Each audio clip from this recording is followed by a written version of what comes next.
the Millcreek Government Channel. I'm Judy Zelina. Today we are at beautiful Avonia Beach Park in Fairview, and joining us today we have our friend Dawn Benzikowski. How are you, Judy? I am doing fine. It is so good to have you on the program again. It's a beautiful day here today too. And we are going to be talking about the International Coastal Cleanup for 2012. And Dawn always has great information, items that were collected, fun items that you found, and not so fun items. But right. What we really want to do is, first off, a little bit of history about the International Coastal Cleanup. Okay, International Coastal Cleanup began in 1986 in Texas as primarily a beach cleanup. In 1992 at Presque Isle, it kind of transformed itself into the fall cleanup, and data was actually collected.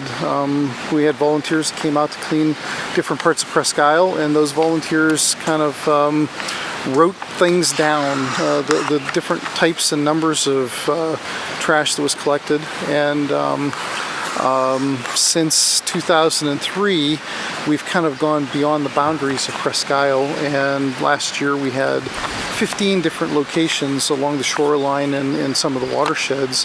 So it's really evolved into a kind of a community event and a massive cleanup. And it's not only about the cleanup, that certainly is a big, massive part of this, but it's about the data that's generated as a result of this as well.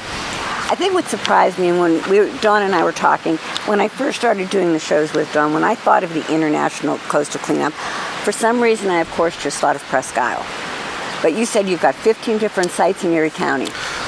This cleanup takes place worldwide in about 100 countries, and it's kind of transformed itself here because we have people that are civic-minded and community-oriented, and they really care about where they live, and they care about the environment. They certainly care about Presque Isle. We're at a park right now, which is one of the sites where people gather in Fairview Township, right along the lakeshore at the north end of Route 98. This was acquired by Fairview Township back in 2006, and Fairview Township didn't have a park, so that was along the lakeshore. So now that they do, we wanted to include them and the residents of Fairview Township, to invite them down here to kind of help out with the coastal cleanup. And another thing too, I do want to mention, if you've never been to this Avonia Beach Park, as Dawn mentioned, it's right at the end of 98. Just take 98 and right to the lake. It is a beautiful park. It really is. It's quiet, peaceful, but yet you can have a wonderful family and friend gathering here. Exactly. And great place for a coastal cleanup day. Absolutely, yes. Absolutely. Hopefully that day on September 15th will be as beautiful as it is today. But our goal today was to kind of showcase this location. One of the sites. And because your channel, the Millcreek Government Channel, goes far and wide. It goes beyond the boundaries of Millcreek Township. So our goal is to make sure that people in different parts of the county know that the International Coastal Cleanup is taking place, and they don't only have to go to one place, which could be Presque Isle. They have a choice of a variety of different places. Right in their own backyard. Possibly right in their own backyard. You know, now Dawn, of course, you're very involved in this, but now something like this magnitude in Erie County can't be done with just one person or one organization. Who is actually all involved? Who are some of the participants in the cleanup? Well, I've served as the chairperson since 2003, but we have Waste Management, which is a big player. We work with Waste Management at the landfill and the pickup part of Waste Management. We have to make sure that there's a lot of logistics that go into this. Right. Well, we want to make sure that the trash that is picked up actually ends up at the landfill. We recycle trash as well. So anything that's picked up along the shoreline or in a waterway ends up being separated out, and if there are recyclable materials, we'll separate those out, put them in blue bags, and then Waste Management is a big, massive partner here. Many of the townships have contributed in the past, and we use their facilities to gather and to have those site coordinators come out and meet at those locations. The Erie County Recycling Office is a major partner now. With Don Blakesley. Right. Don has been a wonderful addition to the steering committee because Our goal is not necessarily only to pick up trash. We want to make a difference in the community as well, and by recycling, we're really able to do that. Newspapers and education is a huge partner. Every Tuesday in the paper between once the school year starts and when the school year ends in June, we have a page that's dedicated to environmental issues. If any of the viewers have questions about different environmental issues that might be taking place, I would encourage them to call you or call me, and we can see if that issue is important enough to get into a page during those Tuesday environmental pages. What a great idea. Great idea. And a lot of this stuff was really started as a result of coastal cleanup, but it goes much further beyond the boundaries of coastal cleanup. Once you started working it, you saw needs in different areas. Absolutely, absolutely. Okay, now you said the data is collected. How do they collect the data? We use standardized data cards, and those cards are supplied to us by the Ocean Conservancy. All right. The Ocean Conservancy is an organization that's worldwide. That their mission is to ensure clean oceans, and obviously we don't have an ocean here, right behind us. But this is called it's called the inland ocean of the United States. It's 20% of the world's water supply is located right behind us, which is a phenomenal statistic. We take that for granted sometimes, but our goal is to make sure that the water that we live next to is a resource that needs protected, and that it's in the forefront all the time. Our goal is to make sure that our children's children have that to recreate in, and to fish in, and to boat, and to angle, and to enjoy the way we've enjoyed it. So it's so important. This cleanup is so important, and it's so important to have volunteers. How many volunteers have you seen? It grows with every year. It has. Because everybody tells friends, and then instead of just 2 people, they bring 10 people. The volunteers are really the backbone of this event. We couldn't this event would not be as successful if we didn't have people coming from far and wide. There are people that come from Pittsburgh for this, who have boats up here, who travel up here for camping and that type of thing, and they find out that coastal cleanup is taking place on this year, the 15th of September, and they make an effort to come back up. How marvelous. We had over 1,500 people that came out and did this cleanup last year. 3-hour time frame. We're not asking for the whole day or anything. It's just from 9 to noon at 15 different locations. But we have another location that we're adding this year out in the Edinburgh area. So we're going to have 16. We'll have 16 locations. Edinburgh University will be helping out with that, and we plan to have a site coordinator by the name of Matt Pluta, who's an employee with the Sea Grant program, coordinate out there in the Edinburgh Lake area and the McCain area. How wonderful! Now how many? This always amazes me. How many miles of streams and shoreline have been cleaned up over the years? I think last year we cleaned up 53.5 miles of stream and Lake Erie shoreline, which was a phenomenal number. And really that's kind of a function of the number of volunteers that we have, because more hands really maybe make for less work, but in the case of the volunteers that end up participating in this, more hands make for more trash, which makes for more miles of being cleaned. Right. Okay, Don, now tell our viewers, first off, how can they volunteer? How would they be able to sign up? And also, if they volunteer, give me like a typical day. What would happen when I show up? Okay, they can go to a website. It's goerie.com/coastal cleanup. All right. And there's a registration form right on that website that they can register. They can tell us what their name is, how many people they plan to bring, what location they plan to show up. There's a comment section if they want to provide any comments, and then they can show up. Now that's not a requirement. They don't have to do that. However, there's a lot of background information on that website. So goerie.com/coastal cleanup. We also have a Facebook page. So if you go to Facebook, Erie International Coastal Cleanup. We have many friends. I think the last count that Julia Donahue had was somewhere in the 600 range of friends. Pretty savvy. I'm going to have to friend you or so like you. We're on the social network now. There you go. And which really brings out a different segment of participants and people who are really concerned about the environment and where they live. So we welcome that because we never know how many people are going to show up, because once it spreads through those social networks, it could be like wildfire, especially if it's a great day. Now, would they, that day, if they sign up or they want to go to one particular site, they go to that site? In other words, there's not one meeting place and then everybody goes from there. That's right. There is not one meeting place. There are going to be 16 different meeting places from the western part of the county at Raccoon Park to the east at 20 Mile Creek and Freeport, and many places in between. If they want to show up at downtown,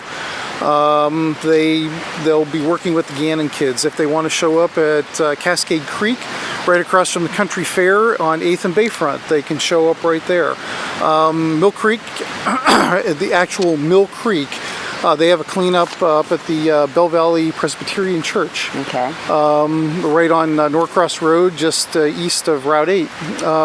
So there are a whole variety of different locations, and on that webpage you can pick your location that you want to show up. GoErie.com/coastal cleanup. And now this is rain or shine, no matter what the weather. Only 3 hours. We're not asking for you to give. That's we're not asking for a whole day's worth of effort. You're out of there by noon. But there are really no slackers when it comes to this. I didn't think there would be. Climbing around, and people are picking trash up from all different locations, and we're not talking about just kind of sauntering down a small hill. I mean, there are people that will have climbed down ravines, and we found some odd stuff. A couple years ago, this is the fun stuff. We found a newspaper box. Someone stole a newspaper box, like the metal box that newspapers are sold from, and they tossed it into Walnut Creek near Had no more use for it, I guess. I guess. There you go. A couple years ago, we kind of stumbled upon a crime scene where someone had their car broken into, and we found credit cards, driver's license, turned that over to the city, and they were able to hook that person up with their stuff. And I guess there was an investigation, and they did find that there was illegal activity taking place as a result of the credit card So you never removal. know. You never know what you're going to find. What you're going to find. A couple years ago, we found littered cats, and they were all adopted out. Oh, so good. I'm glad to hear that. See, it's not all bad. No, there's a lot of good stuff that comes as a result of this. Well, the whole bottom line, it is a lot of good stuff that results from this. Now, you collect the data, and this is, it's logged in. It is. Someplace? It is. We keep tabs of the top 5. Okay. We have tabs of all of the data, but for purposes of us talking here, the top 5 are always the... What are the top 5? The top 5 are cigarette butts. Over the past 9 years, we've collected just shy of 170,000 cigarette butts. So that represents a time frame of 27 hours with 8,100 volunteers. But that's a tremendous number of cigarette butts that are out there. That's a lot of cigarette And some people couldn't, and that's probably a low number, because after a period of time on the data forms, the people ran out of room for the cigarette butts that they were counting. Our goal primarily with cigarette butts and some of this trash is to get into the downtown area, and the downtown partnership has really helped us out.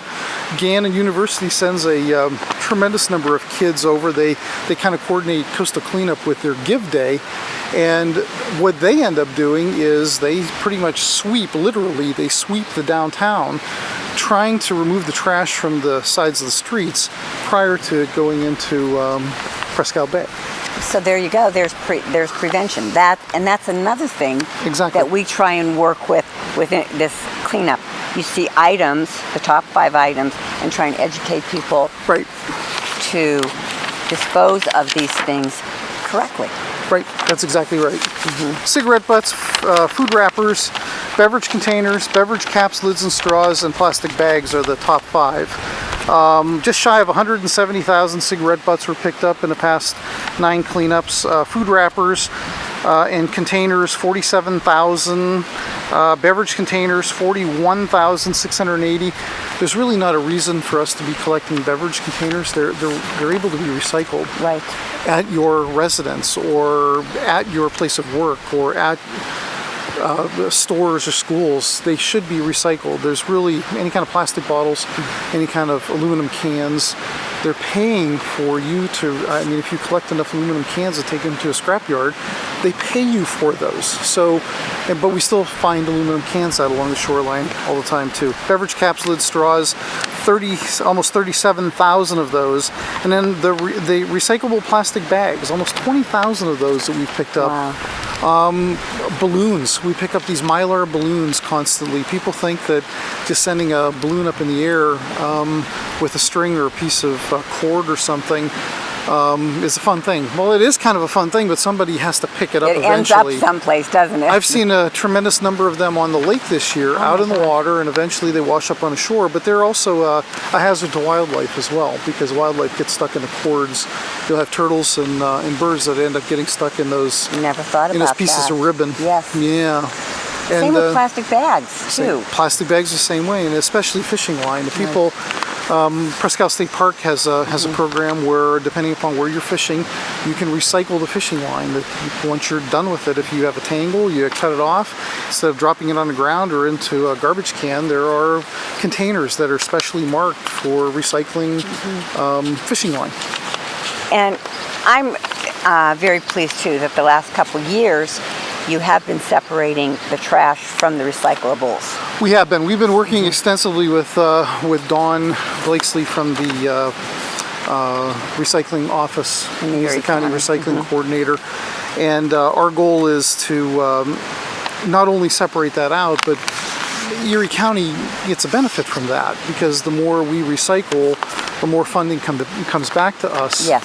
Through the recycling program. So it's only to our benefit and it's to everybody's benefit to recycle at home, and also to recycle and pick up the recycled materials when they see them on the shoreline and make sure they're separated. This goes far and wide, though. This is what we see a lot of times is we see anger out there. After the first cleanup, if somebody does a cleanup and they say, I can't believe how much trash is actually out there. And it actually turns their anger to action, because the next year they bring more and more people. I was following a guy who was in a wheelchair, and he had one of the little grabbers a couple years ago. All right. He was over near the Stull Center on the Old Lake Road at Presque Isle, and he would go as close to the edge as he could, and he would grab the trash. And I thought, now that's dedication. And he told me that next year he's going to bring people from his church group, because he was the only one that participated, but he didn't know what to expect. Right. So I hope that the following year he brought more people, and that's what most people end up doing. And you can see by the numbers. That's what I'm seeing. I'm seeing the numbers, slowly going down. The trash went down from 2010 to 2011. But the volunteers went up. I see that. And you know what I think too is, when these volunteers come out, they know that when they go and utilize any of these facilities, what's you like to tell everybody to take back what you bring, or what do you tell them? Yeah, whatever you take into a park or into a waterway or onto a public property, make sure you bring out with you. So bring out. If you take in, bring out. Yeah, if you have a can with you, make sure that you crush it and bring it out with you. Don't just leave it behind. If you have a candy wrapper or a cigarette butt, make sure that whatever you take into that park or public property, you bring out with you. So, and I think those are lessons that everybody learns. We've become more conscious of it. Let's keep getting these numbers down. Volunteers up, trash and recycling down. Exactly. It's a fun day, though, too, isn't it? Well, it is a fun day. It's a great day. You have a good time. People feel good about what they're doing. And it really speaks volumes about how serious people take this too. And it's for all ages. You see out here too, It's for all ages. People bring families. There'll be church groups. Gannon University in the past has sent nearly 300 or over 300 kids for their Give Day. Penn State Barron started a couple years ago with 10 students. And last year they had over 150 students that participated. Wow. It keeps growing. It keeps growing because people are taking this serious. And they're also creating clubs and organizations that revolve around their own little segment of society. So I know again at Penn State Barron they have a green club, and they take part in this because it's important to them not only to keep their campus clean, but to go out beyond the boundaries of their campus to participate in the community. Okay, Don, again, what date is this? September 15th. It's a Saturday. Okay. And then again, if anyone needs more information or they want to participate, how can they find out more about it? Well, they can call me. My phone number in the office is 814-217-9634. I'm at the Tom Ridge Center. Feel free to stop in, and if you're planning on volunteering, if you want to stop in, say hi. Be happy to meet you. They can get a hold of me by email at dbenczkows@pa.gov. My name is a little too long to fit the whole thing in there. So, and then certainly through your program, they can go to goerie.com/coastal cleanup. If they want to go do the Facebook thing, facebook.com/Erie International Coastal Cleanup. And there are a variety. There's going to be some more news coming out too. So as that happens, I'll kind of keep you posted. Okay. So it's going to be a great day. Viewers, please come join them. It's a wonderful, wonderful program. It's a great day, fun day. Only 3 hours. 3 hours. Anything that we didn't cover, you want to let our viewers know? Well, I just again, I can't stress the number of volunteers. I just want to let those folks know who have participated in the past that your efforts are greatly appreciated. These volunteers represent many people coming back time after time as well. And they're not only anglers, and they're not only boaters, and they're not only people that recreate along the water. They're people that really care about where they live and maybe the specific location of where they live. And this is a chance to give back. And typically when this happens, it spurs additional action. It does, and Don. That's what we like. Exactly. Thank you so much. Well, again, viewers, please, more information, check out the website, Facebook, and we will see you in September at the International Coastal Cleanup.